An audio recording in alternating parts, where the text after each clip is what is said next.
Hello everyone, welcome to Guiding Star Online Tuition Center. இன்னைக்கு நம்ம இந்த வீடியோவில் என்ன பார்க்க போகிறோம்னா 10th Social Science Unit 1 Part 7 video பார்க்க போகிறோம். மேபி இதுதான் லாஸ்ட் வீடியோவாக இருக்கும். ஏற்கனவே Part 6 வரைக்கும் வீடியோ போட்டிருக்கோம். பார்க்காதவங்க அதை பார்த்துட்டு அதுக்கப்புறம் இந்த வீடியோக்கு வாங்க. அப்போ தான் வந்து லைன் பை லைன் டாபிக் பார்த்தா தான் உங்களுக்கு கிளியராக புரியும். நம்ம இந்த யூனிட்டில் ஃபர்ஸ்ட் வேர்ல்டு வாரோட அவுட் பிரேக்ஸ் எப்படிலாம் வந்து வேர்ல்டு வார் ஸ்டார்ட் ஆச்சு, எதனால் ஸ்டார்ட் ஆச்சு, யார் யாரெல்லாம் வந்து அதில் பார்ட்டிசிபேட் பண்ணாங்க, யார் யார் வந்து எவ்வளோ இம்பேக்ட் ஆனாங்க, ரிசல்ட் என்ன இருக்குது அப்படின்றது எல்லாமே வந்து நம்ம பார்த்தோம் இல்லையா. இப்போ நம்ம என்ன பண்ண போகிறோம்னா, லாஸ்ட் வீடியோவில் பார்த்தோம் ரெவல்யூஷன் ஆஃப் ரஷ்யாவோட புரட்சியை பற்றி பார்த்துட்டு இருந்தோம். அதில் நிக்கோலஸ் சார் அப்படின்ற ஒரு கிங்கையும் நம்ம பார்த்தோம். அவர் தான் வந்து ஒட்டுமொத்த ஆட்சியும் வந்து பண்ணிட்டு இருந்ததை நம்ம பார்த்தோம். அந்த சாரோட அப்டிகேஷன் அப்படின்னா என்ன அப்படின்னா, ஒரு ஆட்சி பண்ணிட்டு இருக்கும்போது அவருக்கு அந்த ப்ரெஷர் தாங்க முடியாம அவரோட ஆட்சி ரெஸ்பான்சிபிலிட்டி அவரோட பவர் எல்லாமே இன்னொருத்தவருக்கு டிரான்ஸ்ஃபர் பண்ணி விட்டுறது தான் அப்டிகேஷன். ஓகேவா, சரி. அது அப்படின்னா என்ன, அதெல்லாம் என்ன அப்படின்றத இந்த வீடியோல பார்க்கலாம். ஓகேவா. Abdication of Tsar. The government used the troops to break the strike, but soon mutinies broke out in the barracks. Government என்ன பண்ணிருக்கு அப்படின்னா, ஏற்கனவே அவங்க ஸ்ட்ரைக் நடத்திட்டு இருந்தாங்க இல்லையா, அதை வந்து பிரேக் பண்ணணும்னு நினச்சிட்டு இருந்திருக்காங்க. ஸோ அவங்க என்ன பண்ணாங்க, அதுக்குள்ள வந்து மியூட்டினியஸ்னா வந்து நிறைய வந்து சொசைட்டிஸ் ஃபார்ம் பண்ணிட்டாங்க, நிறைய கூட்டணி மாதிரி ஃபார்ம் பண்ணிட்டாங்க.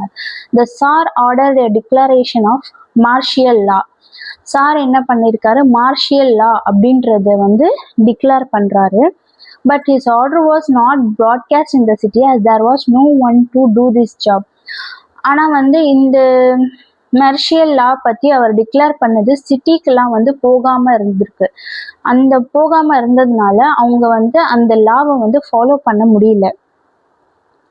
The Tsar then tried to return to Petrograd அப்படின்ற ஒரு ஊருக்கு வந்து அவர் ரிட்டர்ன் ஆயிட்டாரு. The railway workers stopped his train.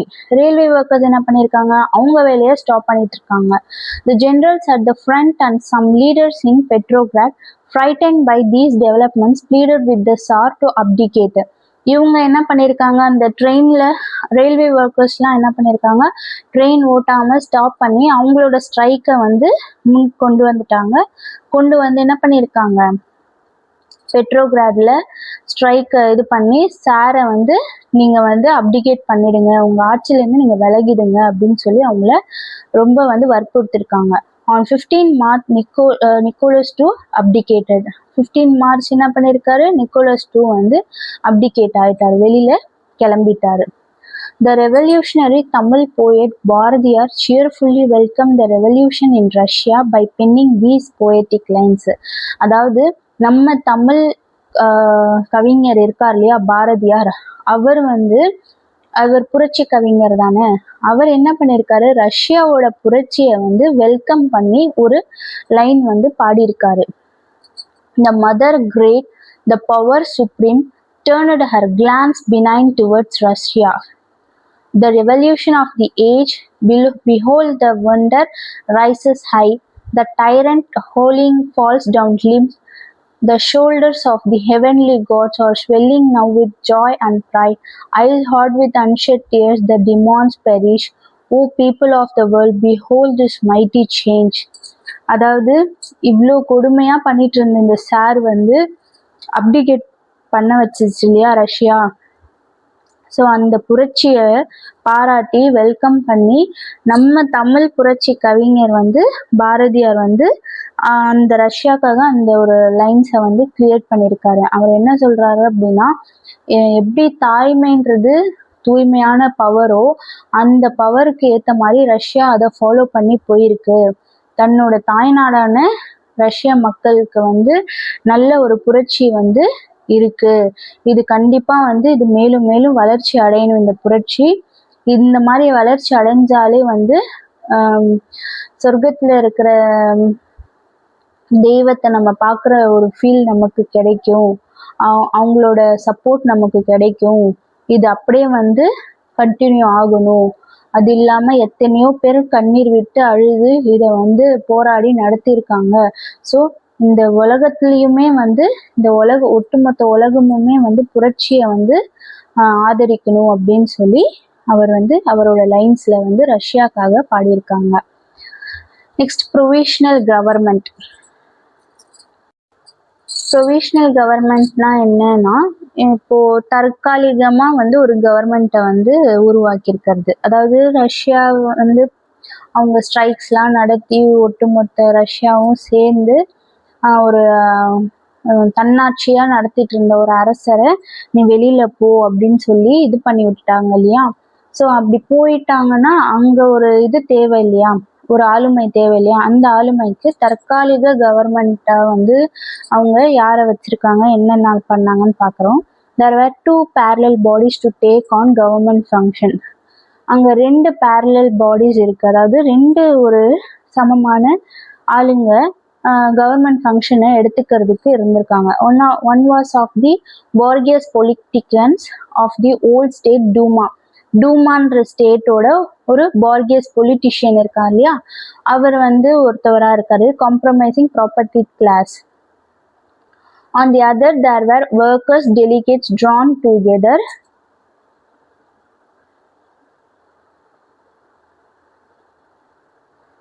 in a workers' council or Soviet. The workers' delegates in the Soviet were influenced by the underground left wingers. அதாவது டூமால ஒரு சில பேர் இருந்திருக்காங்க இல்லையா, அவங்க வந்து ஒரு பொலிட்டீஷியன், அங்க இருக்கிற ஒரு பொலிட்டீஷியன் ஒரு குரூப், அவங்க வந்து கவர்மெண்ட்டை ஃபங்க்ஷன் பண்ணணும்னு நினச்சிட்டு இருந்திருக்காங்க. இன்னொரு சைடு வந்து ஒர்க்கர்ஸ்லாம் போராடி தானே இது வந்து புரட்சியை சேஞ்ச் பண்ணி அவரை வெளியில் துரத்துனாங்க. ஸோ அந்த ஒர்க்கர்ஸுமே வந்து எங்களுக்கும் இதில் கவர்மெண்ட் ஃபங்க்ஷன் நடத்துறதுல எங்களுக்கும் வந்து உரிமை இருக்குன்றத மாதிரி அவங்களும் ஒரு சைடு நின்று இருக்காங்க. Those in the Duma were able to form a provisional government with the consent of the Soviet. The Soviet was dominated by Mensheviks and the minority Bolsheviks were timid and undecided. The situation changed with the arrival of Lenin. அதாவது ஓரளவுக்கு பேசி சமாதானப்படுத்தி டியூமாவோட பொலிட்டீஷியனே வந்து provisional government நடத்திட்டு இருக்கும் போது கூட வந்து இந்த ஒர்க்கர்ஸு சோவியட்லாம் சேர்ந்துக்கிட்டாங்க. அப்படி சேர்ந்துட்டாலுமே அந்த சோவியட்டெல்லாம் என்ன பண்ணியிருக்காங்க அப்படின்னா, அங்கே சில ஒரு கம்யூனிசம்லாம் இருக்கு இல்லையா, அதில் மென்ஷிவிக்ஸ் போல்ஷிவிக்ஸ்ன்ற இந்த கம்யூனிசம் இருந்திருக்கு. ஸோ இந்த சோவியட்டை வந்து மென்ஷிவிக்ஸ் வந்து டாமினேட் பண்ண ஸ்டார்ட் பண்ணிட்டாங்க. அதுவும் இல்லாமல் பால்ஷிவிக்ஸை வந்து அவங்களோட இதை வந்து குறைக்க ஸ்டார்ட் பண்ணிட்டாங்க. ஸோ இந்த சிச்சுவேஷன் வந்து லெனின் அப்படின்ற ஒருத்தவர் அரைவாழின பிறகு அந்த சிச்சுவேஷனும் சேஞ்ச் ஆச்சு. லெனின் அப்படின்றவர் யாருன்னா, Lenin was born in 1870 near the middle Volga to educated parents. இவர் தான் லெனின். இவர் வந்து 1870 ஒரு படித்த பேரண்ட்ஸ்க்கு வந்து வோல்கான்ற ஊரில் 1870 அவர் பிறந்திருக்காரு. Influence by the ideas of Karl Marx, Lenin believe that the way for freedom was through mass action. அதாவது கார்ல் மார்க்ஸ் அப்படின்ற ஒருத்தவர் இருக்காரு, அவரோட அவரோட ஐடியாவோட முன்னோடியாக வச்சு லெனின் என்ன பண்ணியிருக்காரு, மாஸ் ஆக்ஷன் மட்டும்தான் நமக்கான ஃப்ரீடமை கொடுக்கும், சைலண்டாக போனாலாம் நமக்கு ஃப்ரீடம் வராது அப்படின்ற மாதிரி அவருக்கு ஒரு thought. He spent his time taking classes for study groups of factory workers in St. Petersburg on Marxism. Marxism பற்றி ஃபேக்ட்ரி ஒர்க்கர்ஸ்க்கு வந்து நிறைய கிளாஸஸ்லாம் வந்து செயின்ட் பீட்டர்ஸ்பர்கில் எடுத்துகிட்டு இருந்திருக்காரு. He was arrested in 1895 and kept in Siberia. 1895 அவர் இந்த மாதிரி மாஸ் ஆக்ஷன் பற்றிலாம் வந்து கிளாஸ்லாம் எடுக்கிறது, நிறைய புரட்சி பண்ணுறதுனால அவரை சைபேரியாவில் அரெஸ்ட் பண்ணியிருக்காங்க. The social democratic party split on the issue of organisation and strategy. அப்போது இருந்த சமுதாய பார்ட்டி இருக்கு இல்லையா, டெமோக்ராட்டிக் பார்ட்டி அதை வந்து ஆர்கனைசேஷனோட இஷ்யூவால் என்ன பண்ணிட்டாங்க, அதை ஸ்பிளிட் பண்ணிட்டாங்க. Lenin gained the support of a small majority Bolsheviks known as Bolsheviks, which became the Bolshevik party. His opponents in minority Mensheviks were called Mensheviks. அதாவது லெனின் வந்து மெஜாரிட்டியா போல்ஷெவிக்ஸ் இருக்காங்க இல்லையா, அவங்கள சப்போர்ட் பண்ணி லெனின் வந்து அவங்களோட சப்போர்ட்னால முன்னேறிட்டாரு. மெஜாரிட்டி பார்ட்டி அவங்க ஆயிட்டாங்க. மென்ஷேவிக்ஸ் வந்து லோவா மாறிட்டாங்க. ஓகேவா, நம்ம இங்க என்ன பார்த்தோம், மென்ஷேவிக்ஸ் வந்து டாமினேட் பண்ணிட்டு இருந்தாங்க, மைனாரிட்டியா போல்ஷெவிக்கா இருந்தாங்க. ஆனா லெனின் உள்ள வந்த பிறகு என்ன ஆயிடுச்சு, போல்ஷெவிக் வந்து மெஜாரிட்டியா ஆயிட்டாங்க, மெல்ஷெவிக் வந்து மைனாரிட்டியா மாறிட்டாங்க. ஃபெயிலியர் ஆஃப் ப்ரொவின்ஷனல் கவர்மெண்டோட ஃபெயிலியர். என்னதான் வந்து தற்காலிகமா கவர்மெண்ட் ஸ்டார்ட் பண்ணாலும் அதுவுமே ஃபெயிலியரா தான் போச்சு. அது ஏன் அப்படி போச்சு அப்படின்னா, Lenin was in Switzerland when the revolution broke out. Revolution start ஆகும்போது லெனின் வந்து சுவிட்சர்லாண்ட்ல இருந்திருக்காரு. Lenin wanted continued revolution. அவர் என்ன நினைச்சிருக்காரு, அது கண்டினியூ ஆகணும் அப்படின்னு நினைச்சிருக்காரு. His slogan of all power to the Soviets soon won over the workers leaders. அதாவது எல்லா பவருக்கும் சோவியத்துக்கும் சேரணும், அதே அளவுக்கு ஒர்க்கர்ஸ்க்கும் போய் சேரணும்னு வந்து அவர் சொல்லியிருக்காரு. Devastated by wartime shortages, the people were attracted by the slogan of bread, peace and land. அதாவது வார் நடந்ததுனால ஏற்பட்ட நிறைய இம்பேக்ட்னால பீப்புள்லாம் பிரெட், பீஸ், லேண்ட் இது மூணுமே நமக்கு வேணுன்றதுல அந்த முழக்கம் மட்டுமே அவங்க வந்து உறுதியாக பண்ணி அட்ராக்ட் ஆயிருந்தாங்க. But the provisional government made 2 grave mistakes. Provisional government என்ன பண்ணிட்டாங்க, ஒரு பெரிய மிஸ்டேக்கை வந்து கொடுத்துட்டாங்க. First, it postponed a decision on demand for the redistribution of land, and the other was government decided to continue with the war. First என்ன பண்ணிட்டாங்க அப்படின்னா, இந்த லேண்டு டிஸ்ட்ரிபியூட், அந்தந்த லேண்டு அவங்களுக்கு தேவையானதெல்லாம் பிடுங்கி அவங்க ஜெர்மனி இது பண்ணிட்டு இருக்கும்போது அதை மறுபடியும் அவங்களுக்கு திருப்பி கொடுக்கறத வந்து தள்ளி போட்டுட்டாங்க. ரெண்டாவது, கவர்மெண்ட் மறுபடியும் வாரை வந்து நம்ம கண்டினியூ பண்ணலாம் அப்படின்ற மாதிரி தப்பான முடிவு எடுத்துட்டாங்க. Frustrated peasant soldiers deserted their posts and joined those who had resorted to land grabbing. நிறைய பேர் சோல்ஜர்ஸ்லாம் என்ன பண்ணிருக்காங்க, கோபம் அடைஞ்சு தன்னோட போஸ்டே ரிசைன் பண்ணிட்டு யார் வந்து லேண்டுக்காகலாம் போராடுறாங்களோ அவங்க கூட சேர்ந்துட்டாங்க. This intensified the rising in Petrograd led by Bolsheviks. இதுல தான் வந்து போல்ஷெவிக்ஸ் நிறைய வந்து மெஜாரிட்டி ஆன ஸ்டார்ட் பண்ணாங்க. The government banned Pravda and arrested all Bolsheviks. இந்த கவர்மெண்ட் என்ன பண்ணிடுச்சு, உடனே இந்த ப்ராவ்டான்ற ஒன்று வந்து பேன் பண்ணிட்டு, ப்ராவ்டான்றது அவங்களோட ஒரு ஸ்லோகன் மாதிரி. ஸோ அந்த பேன் பண்ணிட்டு போல்ஷெவிக்ஸையை அரெஸ்ட் பண்ணிட்டாங்க. Trotsky was also arrested. இதில் ட்ராட்ஸ்கியும் அரெஸ்ட் ஆயிட்டாங்க. Kerensky become prime minister leading a new coalition of liberals and moderate socialist. Kerensky என்ன ஆயிட்டாரு, பிரைம் மினிஸ்டராக ஆயிட்டாரு. அவர் நிறைய வந்து மாடரேட் சோஷியலிசம் கொண்டு வரன்னு ஏதேதோ பண்ணிட்டு இருந்திருக்காரு. Faced with an attempt, coup Kerensky tried in September to dismiss both the government and the Soviet. So இதில் இந்த பிரைம் மினிஸ்டர் ஆகிட்ட பிறகு அவர் என்ன பண்ணாரு, மாடரேட்லாம் பார்த்துட்டு வந்துட்டு இருக்கும்போது இதெல்லாம் வேலைக்கே ஆகாதுன்னு சொல்லி கவர்மெண்ட்டையும் சரி சோவியட்டையும் சரி ரெண்டுத்தையுமே வந்து டிஸ்மிஸ் பண்ணிட்டாங்க. யாருமே வேணாம், தற்காலிக கவர்மெண்ட்டே வேணான்னு சொல்லி டிஸ்மிஸ் பண்ணிட்டாங்க. Take over by the Bolshevik party under Lenin's leadership.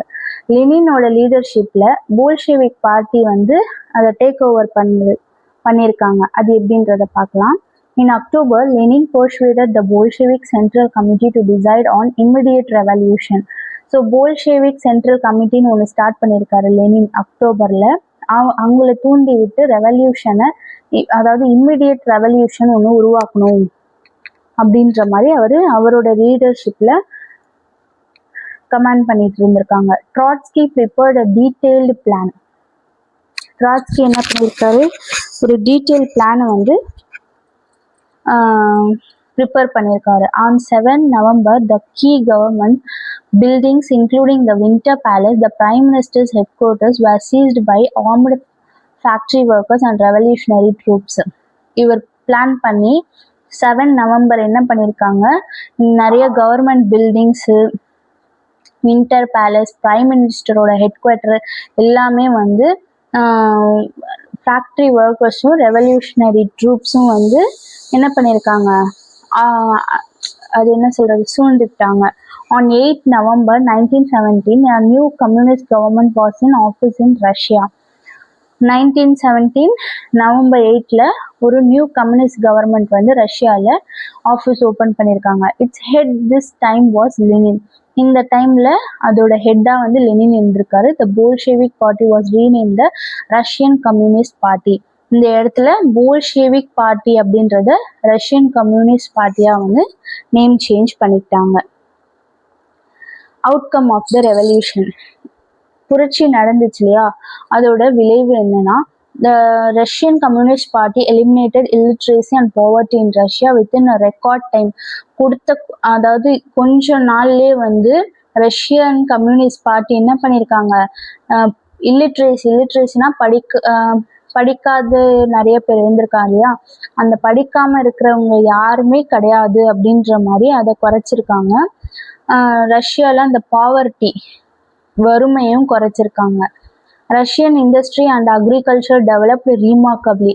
இண்டஸ்ட்ரியும் அக்ரிகல்ச்சரும் நிறைய வந்து டெவலப் ஆயிடுச்சு. Women were given equal rights including rights to vote.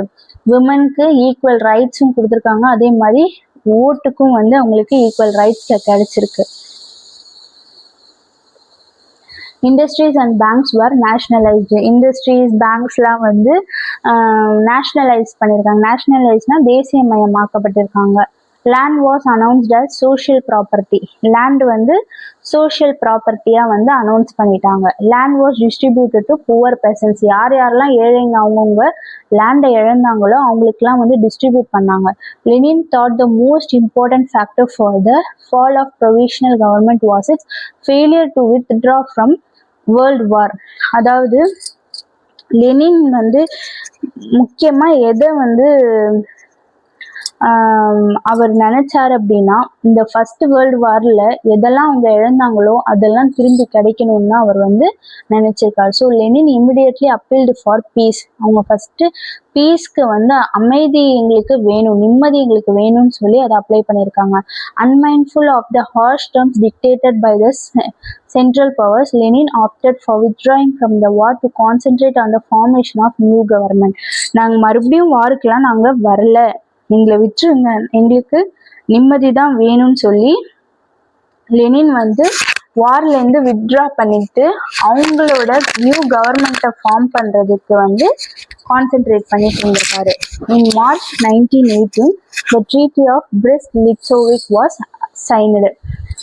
1918 treaty of Brest-Litovsk நம்ம பார்த்தோம் இல்லையா, அது வந்து நடந்துச்சு, ஒப்பந்தம் நடந்துச்சு. Next, global influence of the Russian revolution.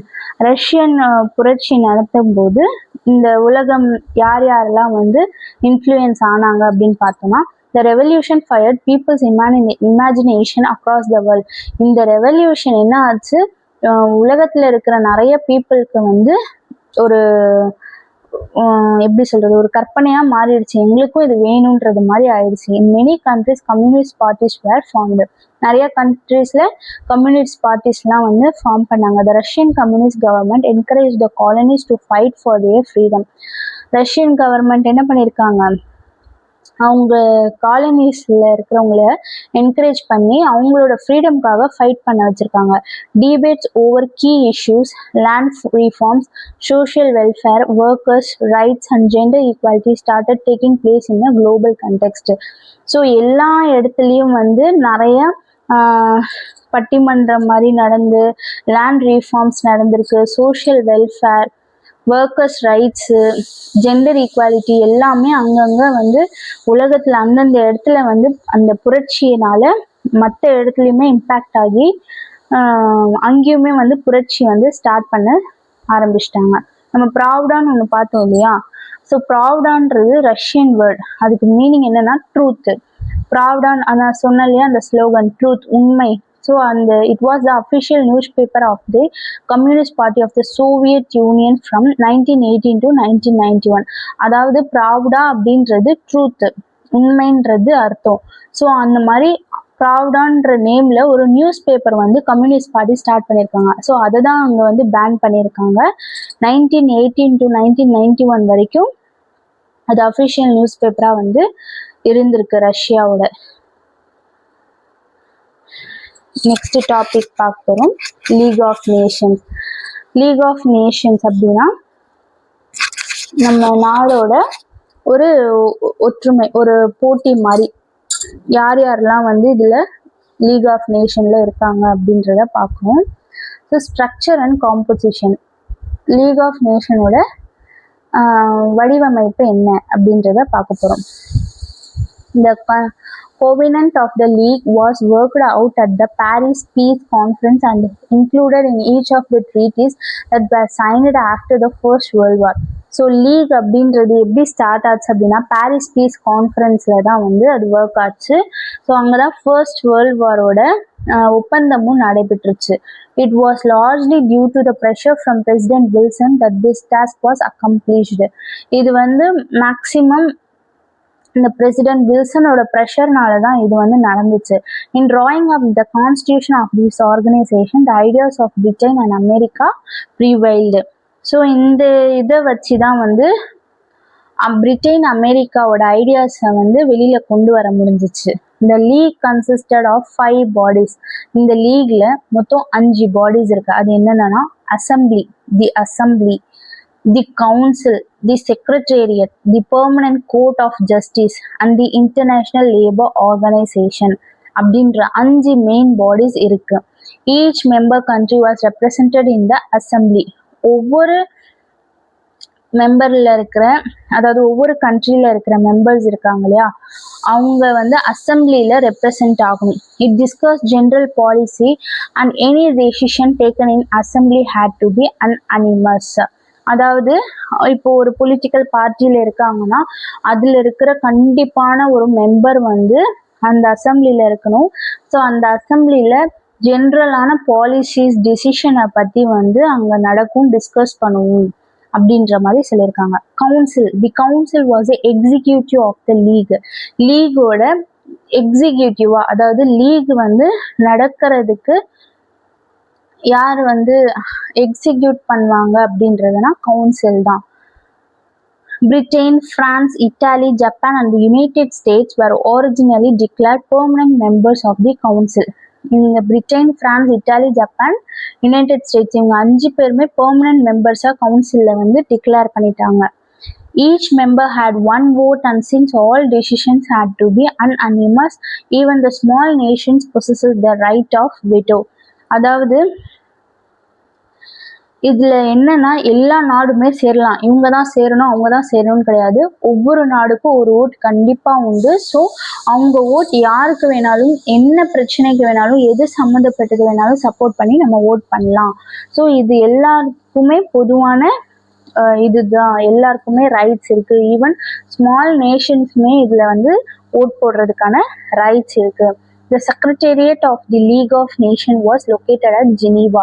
ஜெனீவால secretariat அப்படின்றது வந்து தலைமை அலுவலகம் மாதிரி. அந்த அலுவலகம் ஜெனீவால லொக்கேட் ஆயிருக்கு. Its first secretary general was sir Eric Drummond from Britain. இதெல்லாம் நோட் பண்ணிக்கோங்க. அதாவது பிரிட்டன்ல இருந்து சர் எரிக் ட்ரூமண்ட், இவர் தான் வந்து இந்த லீகோட ஃபர்ஸ்ட் செக்ரட்டரி ஜெனரல். ஓகேவா? The staff of the secretariat was appointed by the secretary general in consultation with the council. அதாவது செக்ரட்டேரியட்ல வேலை பார்க்குற ஸ்டாஃப் எல்லாருமே யார் அப்பாயிண்ட் பண்ணுவாங்க அப்படின்னா செக்ரட்டரி ஜெனரல் வந்து அப்பாயிண்ட் பண்ணுவாரு with the discussion of council கூட சேர்ந்து அப்பாயிண்ட் பண்ணுவாங்க. The International Court of Justice was set up in the Hague அப்படின்ற ஒரு நாட்டில் வந்து இன்டர்நேஷனல் கோர்ட் ஆஃப் ஜஸ்டிஸ் அப்படின்றத செட்டப் பண்ணிடுறாங்க. இப்போ நம்ம ஊர்ல ஹை கோர்ட்டு, நம்ம ஸ்டேட்க்கு சுப்ரீம் கோர்ட்டுன்ட்டு நமக்கு இருக்கு. இப்போ வந்து நம்ம India, France, Japan, United states அந்த மாதிரி எல்லா கண்ட்ரீஸ்க்கும் ஒட்டு மொத்தமாக சேர்த்து ஒரு கோர்ட்டாக வந்து ஹாக்ல வந்து இன்டர்நேஷ்னல் கோர்ட் ஆஃப் ஜஸ்டிஸ் இருக்குது. So the court was made of 15 judges. அதில் வந்து மொத்தம் 15 ஜட்ஜஸ் இருப்பாங்களாம். The International Labour Organization comprised the Secretariat and General Conference, which included 4 representatives from each country.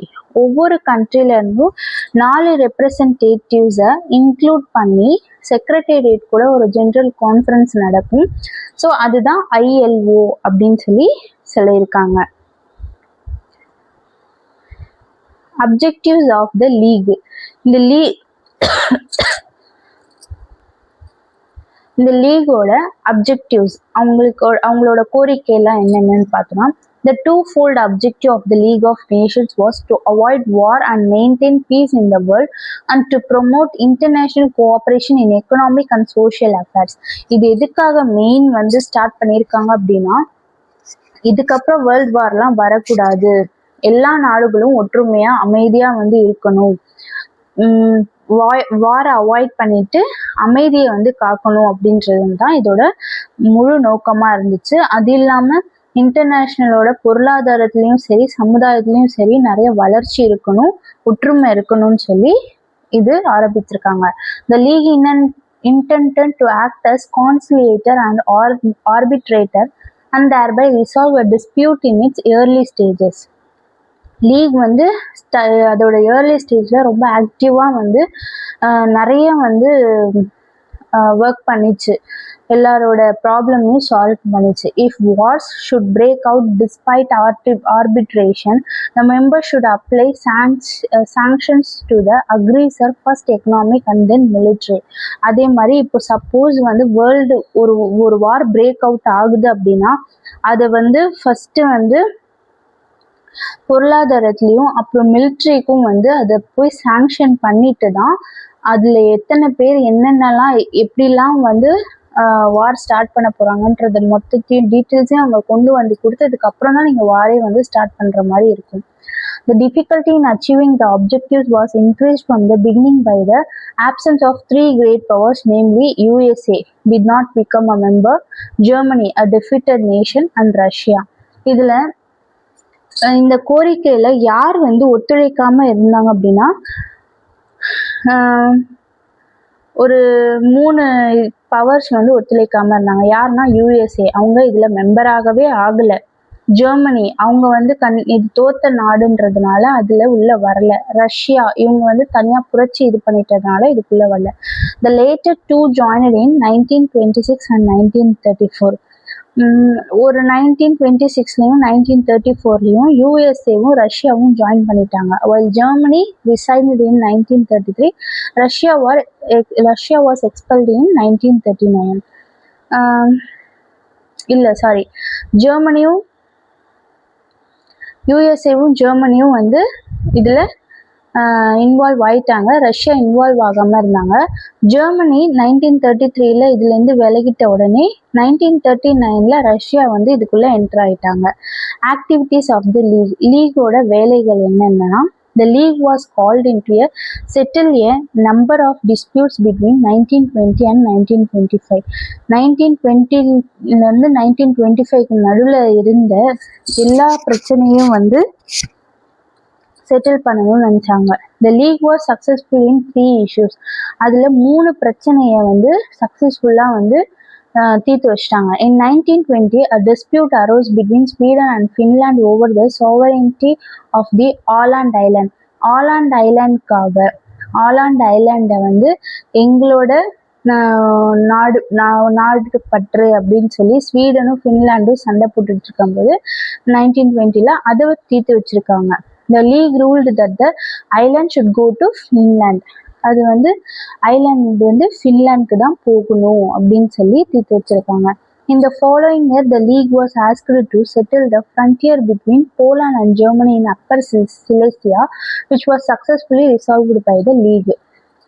அதே இயர்ல வந்து என்ன பண்ணியிருக்காங்க, போலாண்டுக்கும் ஜெர்மனிக்கும் நடுவில் அப்பர் சிலேசியா அப்படின்ற ஊர்ல வந்து கொஞ்சம் பிரச்சனை நடந்திருக்கு. அதையுமே வந்து இந்த லீக் தீர்த்து வச்சிருக்காங்க. The third dispute was between Greece and Bulgaria in 1925. 1925ல கிரீஸ் அண்ட் புல்கேரியாவுக்கு நடுவில் நடந்த பிரச்சனை. கிரீஸ் இன்வேடட் புல்கேரியாவை கிரீஸ் இன்வைட் பண்ணியிருக்காங்க.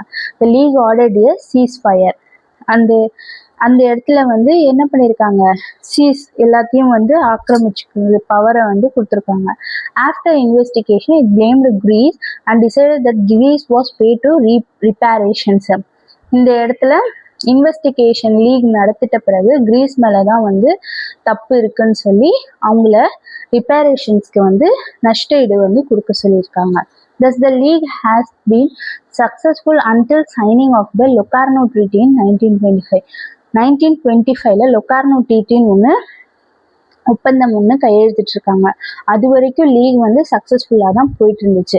By this treaty Germany, France, Belgium, Great Britain and Italy mutually guaranteed peace in western Europe. இவங்க இந்த treaty மூலயமா இந்த எல்லா நாடுமே வெஸ்டர்ன் யூரோப்ல நாங்கள் எந்த ஒரு இதுவுமே தொந்தரவு கொடுக்க மாட்டோம், அமைதியை காப்போம்னு சொல்லி அந்த ஒப்பந்தத்துல கையெழுத்து போட்டிருக்காங்க. Thereafter Germany join the league and was given a permanent seat on the council. அதுக்கப்புறம் ஜெர்மனி அந்த லீக்ல ஒரு மெம்பர் ஆகி ஜாயின் பண்ணிட்டு அதுல கவுன்சில்லையுமே சீட்டு வந்து வாங்கியிருக்காங்க. After 2 years, US and Russia began to participate in the non-political activities of the league. ஒரு 2 yearsக்கு அப்புறம் யூஎஸும் ரஷ்யாவும் அதில் கொஞ்சம் கொஞ்சமாக என்ட்ராக ஸ்டார்ட் பண்ணியிருக்காங்க. நெக்ஸ்ட் வயலேஷன்ஸ், அதில் நடந்த எப்படி சொல்கிறது வயலன்ஸ் என்னென்னலாம் நடந்துச்சு. One of the major problems confronting the European powers was how to achieve த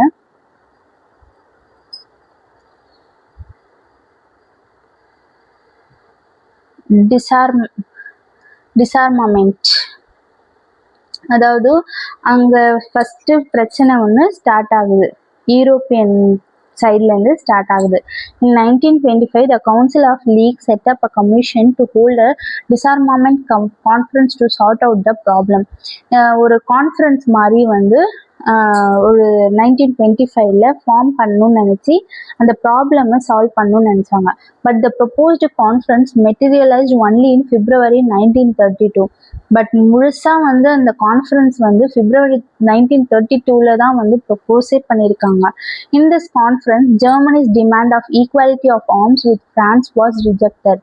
இந்த கான்ஃபரன்ஸில் ஜெர்மனி என்ன பண்ணியிருக்கு, எங்கள் கூட ஃப்ரான்ஸ் வந்து ஈக்குவலாக வந்து இருக்கணும் அப்படின்னு சொல்லி டிமாண்ட் பண்ணதை வந்து இந்த கான்ஃபரன்ஸில் ரிஜெக்ட் பண்ணிட்டாங்க. இன் October Hitler withdrew Germany from the conference and the league. இதில் தான் வந்து அக்டோபரில் ஜெர்மனி ஆட்சி பண்ண ஹிட்லர் இருக்கார் இல்லையா, அவர் வந்து லீக் ஆஃப் நேஷன்லேருந்து வித்ட்ரா பண்ணிட்டாரு. Japan attacked Manchuria in September 1931 and the league condemned Japan. Japan வந்து 1931ல மஞ்சூரியாவை அட்டாக் பண்ணுச்சு. ஸோ அந்த டைம்ல வந்து லீக் வந்து ஜப்பானை கண்டிச்சிருக்கு. So Japan also follow the example of Germany and resign from the league. So அந்த கண்டிச்சதுனால அவங்க கிட்ட இருந்து லீக்ல இருந்து ரிசைன் பண்ணி ஜப்பான் வெளியில வந்துருச்சு. In the context of Italy's attack on Ethiopia the league applied sanctions. Italy வந்து எத்தியோப்பியாவை அட்டாக் பண்ணுறதுக்கான கண்டெக்ஸ்டை கொடுக்கும்போது லீக் வந்து சாங்ஷன் கொடுத்துச்சு. As a sanctions came into effect Italy resign from the league in 1937. அந்த எஃபெக்ட்டுக்கு வர்றதுக்கு முன்னாடியே வந்து இட்டாலி என்ன பண்ணிடுச்சு, லீக்லேருந்து 1937ல வெளியில் வந்துடுச்சு. Thereafter the league was a passive witness to events taking no part in the crisis over the Rhineland, Austria, Czechoslovakia and Poland. இந்த இப்போ லீக் ஆஃப் நேஷன்ஸ் சில பாசிவ் விட்னஸ் மட்டும் வச்சு வந்து நடந்துட்டு இருந்துச்சு. அதாவது கொஞ்சம் கண்ட்ரியை மட்டும் வச்சு லீக் ஆஃப் நேஷன் நடந்துட்டு இருந்துச்சு. The last டிசிசிவ் action it took was in December 1939 when Russia was expelled for attack on Finland. The assembly did not meet again and the League of Nations was finally dissolved in 1946. அதாவது December 1939ல Russia வந்து நாங்கள் உள்ள enter ஆகிறோம்னு சொல்லி வந்து ஃபின்லாண்டை attack பண்ண முயற்சி பண்ணுச்சு. So அதுதான் வந்து மேபி லாஸ்ட் இதுவாக இருந்திருக்கும்னு நினைக்கிறேன் மீட்டிங். அதுக்கப்புறம் சுத்தமாக வந்து அசம்பிளி வந்து மறுபடியும் மீட் பண்ணவே இல்லை. லீக் ஆஃப் நேஷன் வந்து ஃபைனலாக 1946 வந்து மறைஞ்சே போயிடுச்சு. காசஸ் ஆஃப் ஃபெயிலியர், இது எதனால நடந்திருக்கு அப்படின்னு பார்த்தோம்னா, the league appear to be an organisation of those who were victorious in the first world war. இது வந்து மெயின் என்ன ரீசன் காரணம் அப்படின்னா, ஃபர்ஸ்ட் வேர்ல்டு வார்ல யாரெல்லாம் வந்து இன்வால்வ்மெண்ட் அதிகமாக இருந்தாங்களோ, எந்த நாடு அப்படி எதிரியா இது பண்ணிட்டு அவங்களால தான் பிரச்சனை உருவாச்சோ அதே நாடால தான் வந்து இந்த லீகும் வந்து கொலாப்ஸ் ஆயிருக்கு அப்படின்னு சொல்லியிருக்காங்க. So it had a worldwide membership, it become very much the centre of European diplomacy. அதாவது இது உலகம் முழுக்க மெம்பர்ஷிப் வச்சிருந்தாலும் யூரோப்பியனோட டிப்ளமேசினால, யூரோப்பியன் உள்ள புகுந்ததுனால ஃபுல்லாக வந்து காலி ஆயிடுச்சு. The unanimity of members was required for all its decisions on political issues. Since it lacked the military power of its own, it could not enforce its decision. என்னதான் வந்து ஸ்மூத்தாக போயிட்டு இருந்தாலும் சில கண்ட்ரிஸ் வந்து லீக் ஆஃப் நேஷன்ஸை ஃபாலோ பண்ணிட்டு இருந்தாலும் நிறைய வந்து இந்த வேற வேற கண்ட்ரீஸ்ல இருக்கிற மிலிட்ரி பவர்ஸ்லாம் வந்து டிசிஷன் எடுக்க முடியாம வந்து ஃபெயிலியர் ஆக்கியே விட்டுட்டு இருந்திருக்காங்க. The founders of this peace organization underestimated the power of nationalism. அதாவது இந்த பீஸ் ஆஃப் ஆர்கனைசேஷனை கண்டுபிடிச்சவங்களே உருவாக்குனவங்களே வந்து அவங்கக்கிட்ட இருந்தே நேஷனலிசமை பறிக்கிற அளவுக்கு வந்துட்டாங்க. The principle of collective security could not be applied in actual practice. collective security அப்படின்ட்டு ஒன்று இருக்கு. ஸோ அது வந்து ப்ராக்டிஸ்க்கே கொண்டு வராமல் விட்டுட்டாங்க. அதெல்லாம் தான் இதுக்கான ஃபெயிலியராக மாறிடுச்சு.